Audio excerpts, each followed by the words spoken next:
One angle that I would like to kind of explore a little bit is our relationship when you went through that, as well as raising a child. Okay, so I'll open it up. When we went to like all the baby classes and stuff before, and with all the research that we did before with like respectful parenting, and I mean, to be fair, you did all of that, but at no point was there any mention about how the father might feel a bit shit. It's very easy for the guy to forget how difficult it is for the woman, right? And then you add the fact that the woman's going through postpartum depression. I had to dig deep to be as supportive as I felt I needed to be. And I had to push my own insecurities and issues to the side. And even though I was struggling in myself with my own insecurities and feeling like a little bit unsafe about the relationship, I had to push that to the side because I knew that you needed me to be more centered. But I don't think that always happens. And I think a lot of relationships end in that first year or two because there's not real understanding of what's going on. And I think it's usually the man that fucks it up. Because the woman is on like almost quite literally survival mode. Yeah. And we don't see that.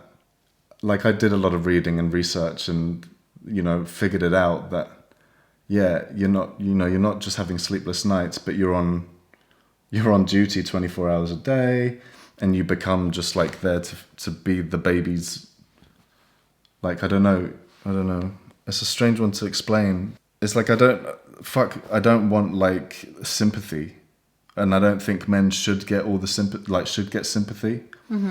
I think it should be acknowledged that it's difficult for guys as well.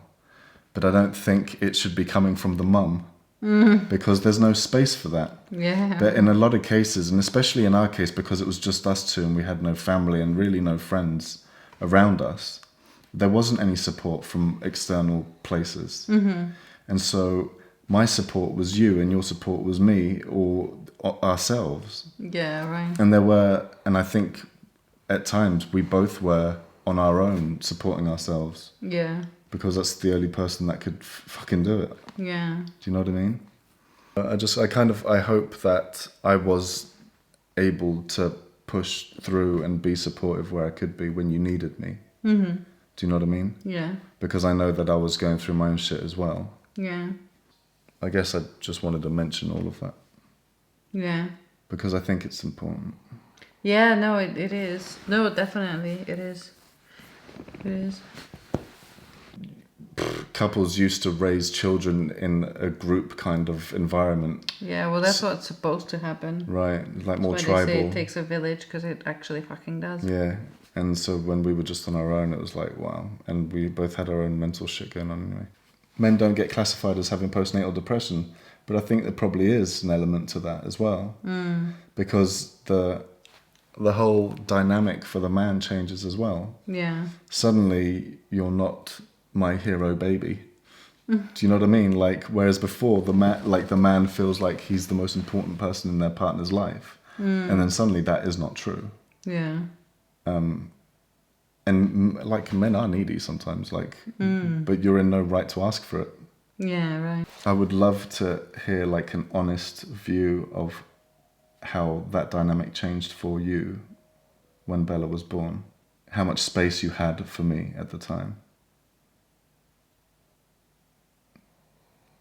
Because that's it, that's the question.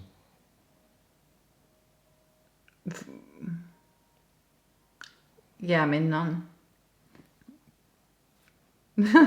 Well, no, yeah, I'm not asking this from a toxic place. I'm asking this from a, give me the brutal honesty. Like I want, it should be heard.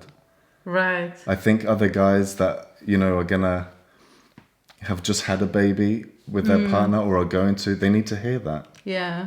Because I think in the moment when Bella was little, I can't imagine you would have been like, I just haven't got time for you. Yeah. You know? Yeah. Because that rocks everything at the time. Yeah. But now, because I understand it, I kind of know the answer. But explain that, like how there's no space for me, or how there might Well, not okay, be... so this is what I can say. It's because there's no space, I never stop to think about it either. I never stop to think, is there space? You know, it's Yeah. just not even a thought, to be honest. What I can say and what is a thought is I couldn't even think about anything else, whereas now I can. Yeah. Now I can consider other things outside of my child. Whereas I would say for the first year, it's impossible. It's not even, to me personally, maybe other people have different experiences because some people go back to work a lot quicker or go back to work at all and just have a different experience with help. But for me personally, without any help and without going to work and just focusing on her, that's all there was. And not only was there no space for you, there was no space for anything else. Yeah. There was no space for me either. Once they start eating, you have that whole pressure of eating healthy, you know, making sure that they're stimulated, making sure that you spend enough time with them. You try and keep everything together as a whole, the house, just yourself. And that's like a constant. That's a 24/7 kind of thing. And so to build anything else into that is very difficult, because if you do get a minute to breathe, your immediate thought will never be anything else other than let me just breathe. Yeah. And that's really, I think that's so important. yeah. And so and so that's why it's kind of like just a waiting game. Yeah. In our instance, it was anyway. As she's getting older, we have a tiny bit more time here and there, because we are, you know, it's not only because she's getting older, but because you start practicing and this becomes the norm, having a child becomes the norm, and then your life changes around it. Yeah. And then you know, because you desperately want to have a happy, like a rounded life. Definitely. You do try to incorporate the rest of your life back into it slowly, but it takes a long time, I think. How can the father role help the mother role in this situation deal with everything? Yeah. Well, the bare minimum is because, no, I'm saying this the bare minimum because you did more than the bare minimum. So for somebody who's not in the place for whatever reason, they can't really try to be supportive or go that extra mile. The bare minimum is to just let them be. In a sense that, like, you know, they know they haven't, like, they know everything that you're gonna tell them, like, oh, you know, you haven't got time for me, or like, you know, any kind of that might be perceived as judgment, or kind of like, oh, but, you know, what about me, and I'm in this too. We know all those things. It's not that we forgot. You know, it's not that we all of a sudden kind of forgotten about everything else. It's just there is just no space for it at the time. And so the best thing you can do is to remind yourself of that, because like you said, you know, a lot of the times you're on your own. You were on your own, I was on my own, and then we were trying to be supportive of each other. More so you were supportive of me, because that's generally the dynamic. You know, the mother figure needs more support. Because I handle more of the load, especially in the very beginning, when the baby's 100% dependent on me. In our case, it was anyway, because of the breastfeeding. Obviously, it's nice if you have somebody who's supportive, like you were to me, and you actually asked questions how you can help and what you can do, and you acknowledged the fact that I was struggling, and then handled the situation that way. That's really ideal. But I understand that not everybody's capable of doing that, because it takes a lot of self-awareness and a lot of connection. Because we were lucky that we were already having, like, we took a lot of time in our relationship to, like, really deepen our connection and talk a lot and communicate a lot before we even had Bella. And so we had a pretty good foundation. If you don't have that, it's more difficult, I'd say.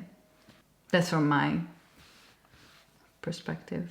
And just to say, like, it's not, I wasn't like that because it had to be like that. I wanted to be that. Yeah, I wanted yeah. to breastfeed. I wanted to be 100% there for her. Yeah, I and mean, then and going- you went to work and you provided for us, and that was very important as well. So it's No, not yeah, to for say sure. that, you know, it's like, oh, you just kind of was like, all right, well, I'll No, work, it was you stay at both. home. It was both our choice, wasn't it? Yeah. And going forward, like with homeschooling and stuff, these are our choices. Yeah, right. And we know it's not the easiest choice. Right. Not to say that it's easy at any other choice, but it's definitely got its difficulties.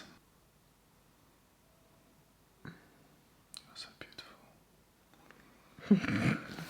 Like for me, I think anyone in the father role has to really try and put themselves in the mother's shoes. And as difficult and insecure and lonely you might feel, you have to imagine that your partner's probably feeling all those things and stuff that we can't even begin to imagine Yeah. because of the like it's very Yeah. different. And you know what else as well, which is not something that obviously either of us know much about because we're not doctors, but like I can only imagine the changes that are physical changes in whoever is giving birth in their body. Like Yeah, the once you've recovery given time. birth and you're completely, your hormones and everything in your body's changes, and it's like, I'm sure that we can't control most of what's happening anyway, you know? So it's like, it's just like with depression that happens after giving birth and whatever else that happens. It's like, you can't control it. And it's Did you biology. the bit where I asked you how much space did you have for me and you said none? I think that's gold Yeah. because it's honest and it's not to be taken offensively. It's how it is. Yeah, right. And I think guys really need to. Yeah, because it's got nothing to do with the other person. That's the bit that sounds like it could be painful, but it shouldn't be. Yeah. Because it's a case of it's actually got nothing to do with you. Yeah. It's not. It should it's be not- taken as a positive. Yeah. It's not a personal thing. But being on the receiving end of that, Yeah. it's very cold. Not that you're not as a cold person, but it's like very like, oh right, but then I'm still there's this invisible door then until further notice. Yeah, right. And I just wish like the father role figure had been prepped for that because it is a sudden shock. Because that's really what it is. It's like you wanted to be just as involved as I was. Not everybody does. Yeah, but Whereas as a mother, you have to be but involved. my issues weren't just with that. It was our dynamic. No, I know, but what I'm Right. saying is the reason that I believe that not as many people talk about it is because they don't think it's as important. Oh, I see what you mean. Yeah. Because it's like, well, you almost have the choice whether you want to even be there or not. Yeah. Whereas But- if But you've carried the baby and I'll- you've given birth, you have to be there. I'll find out what the statistics are of how many relationships end after a baby is born. Right. And it's not to say that I don't think that it should be said. I'm just saying that's why I think it's not being talked about. No, I it think should you're. be. I for think sure. you're right. I think the value. There's not enough value being put on it, Yeah, right. and I think it should be because I think it would save a lot of relationships, Exactly. and it make it easier for both parties. It's both Yeah. like for the mother as well. Yeah. There's definitely something to be said about the vicious circle of, you know, you're not, as a father or a father figure, you're not being sort of told about that side of it, about the mental load and about how that works.